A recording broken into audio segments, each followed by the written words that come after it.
दफा 370 पर 2 अगस्त 2023 से सुनवाई शुरू होने जा रही है और सुनवाई शुरू होने से पहले जो कुछ घटनाक्रम आज कोर्ट में घटा, उस घटनाक्रम के बाद सभी लोगों के रिएक्शन आ गए हैं।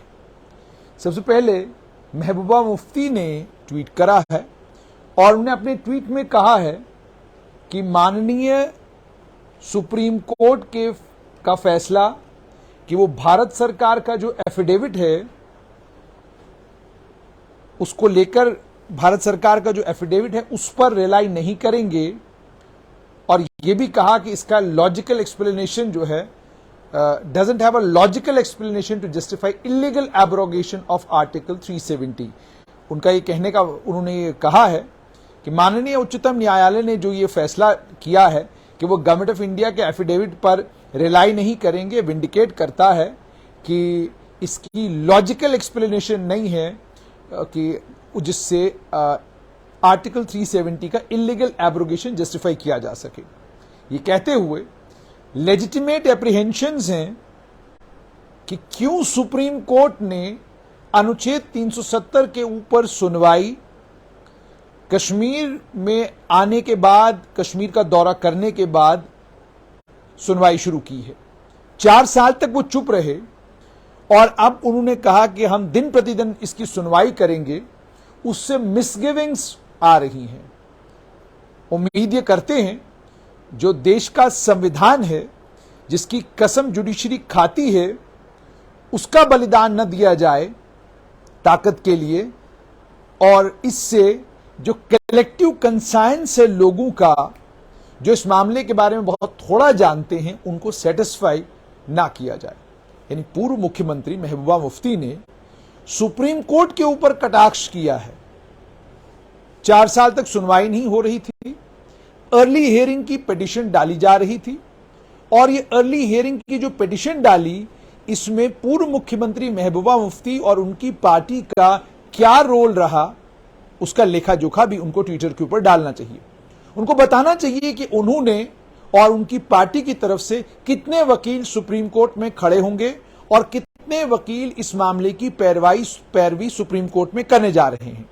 उन्हें यह भी बताना चाहिए कि अगर वो सुप्रीम कोर्ट और उच्चतम न्यायालय के ऊपर सवाल खड़े कर रही हैं तो उनको यह भी बताना चाहिए कि क्या उनकी पार्टी में जो वकीलों की टीम है वो सारी सुप्रीम कोर्ट में पेश हो रही है।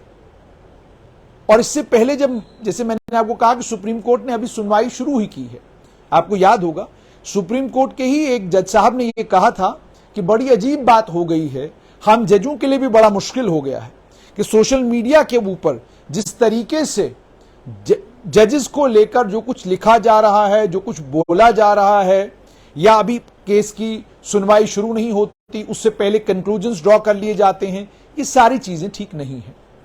उसके बाद नेशनल कॉन्फ्रेंस के नेता उमर अब्दुल्ला ने यह कहा कि ये जो कल, जैसे मैंने आपको कहा, जो एफिडेविट फाइल किया उसके ऊपर उन्होंने कहा है कि ये पॉलिटिकल आर्गुमेंट हैं, राजनीतिक आर्गुमेंट हैं बीजेपी और केंद्र सरकार के, ताकि वो अपना जो फैसला 370 को लेकर उन्होंने किया है उसे अपने वोटर को बेच सकें। लेकिन ये लीगल आर्गुमेंट नहीं है। जो पूरे का पूरा केस सुप्रीम कोर्ट में है वो इलीगैलिटी और अनकॉन्स्टिट्यूशनैलिटी के ऊपर है कि जो कुछ 5 अगस्त 2019 को 370 के साथ किया गया था, ना कि ये कि सरकार का, not whether the government has a strong and a political case, ना कि ये कि सरकार के पास एक ताकतवर पॉलिटिकल केस है या नहीं है। तो इसका मतलब आज भी उमर अब्दुल्ला ने स्वागत किया है इस बात का कि सुप्रीम कोर्ट ने जो दूसरे एफिडेविट को लेकर कहा कि हम ये जो हल्फनामा दायर किया गया है उसको लेकर जो सुप्रीम कोर्ट में कहा गया उसका उन्होंने स्वागत किया है। लेकिन जैसे मैंने आपको कहा कि ये बड़ा इंटरेस्टिंग होने जा रहा है क्योंकि 2 अगस्त से इसकी सुनवाई जो है वो शुरू होगी और लगभग 2-3 महीने के करीब सुनवाई चल सकती है और हो सकता है 1-1.5 महीना भी चले, लेकिन फैसला जो है वो जल्द इस मामले में आएगा, ये बात तो तय हो चुकी है। अब उसके बाद सज्जाद गनी लोन कहते हैं कि भारत की जुडिशरी के लिए सबसे बड़ा चैलेंज जो है वो ये है कि वो किस तरीके से अनुच्छेद 370 के साथ डील करते हैं। जो एफिडेविट केंद्र सरकार ने उच्चतम न्यायालय के सामने फाइल किया है, सुप्रीम कोर्ट के सामने फाइल किया है, उस पर उन्होंने एब्रोगेशन के बाद जो कुछ हुआ उस पर फोकस किया है। लेकिन कोर्ट में जो डिस्कस होगा वो डिस्कस ये होगा कि जो रास्ता एब्रोगेशन के लिए लिया गया, ना कि ये कि राजनीतिक हालात क्या थे, कानून व्यवस्था एब्रोगेशन के बाद क्या थी, ये सब चीजें डिस्कस नहीं होंगी।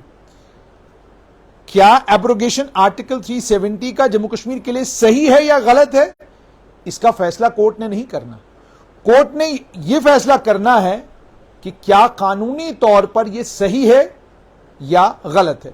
उसके बाद आगे वो कहते हैं article 370 was slandered, defamed beyond recognition.